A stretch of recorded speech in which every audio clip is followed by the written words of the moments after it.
2024 का चुनाव एनडीए और इंडिया दोनों के लिए प्रतिष्ठा का सवाल बना हुआ है, लेकिन ये चुनाव सीएम नीतीश के लिए भी काफी अहम माना जा रहा है। मिशन 2024 में वो पूरी ताकत के साथ जुटे हैं और इसी को लेकर 30 अगस्त तक इस जिले में पार्टी के बड़े नेताओं और कार्यकर्ताओं के बीच जाने का निर्देश दिया गया है ताकि आगामी लोकसभा चुनाव में पार्टी की तैयारियों का आकलन किया जा सके। रिपोर्ट आपको दिखाते हैं।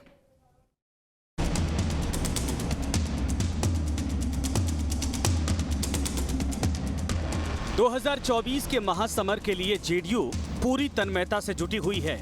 इसी के तहत जेडीयू के नेता 30 अगस्त तक सभी जिलों में अनुसूचित जाति और अनुसूचित जनजाति के लोगों के बीच जाकर नीतीश सरकार की उपलब्धियों को बता रहे हैं।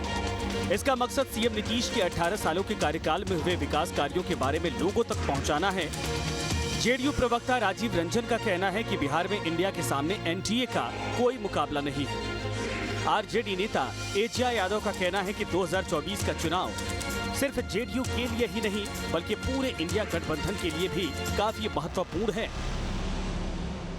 बिहार में एनडीए और इंडिया में कोई कंटेस्ट नहीं है, क्योंकि एनडीए के लोग कंटेस्ट में है ही नहीं यहाँ पे। और मैं जहाँ तक समझता हूँ कि 40 में कम से कम 27-28 सीटों पे एनडीए की जमानत जब्त होगी। और राजद और जेडीयू के साथ साथ और भी जो छोटी छोटी दल हैं, हम लोग बहुत मजबूत हैं।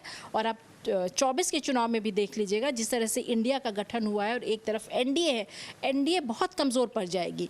ये सिर्फ तोड़ मरोड़ खरीद, विधायकों की खरीद बिक्री की राजनीति कर रही है। वहीं बीजेपी का कहना है कि आरजेडी और जेडीयू लाख दावे कर लें, लेकिन आगामी लोकसभा चुनाव में उनकी करारी हार होना तय है। बीजेपी प्रवक्ता डॉक्टर राम सागर सिंह ने कहा कि 2020 के विधानसभा चुनाव में जेडीयू 43 सीट पर सिमट गई थी।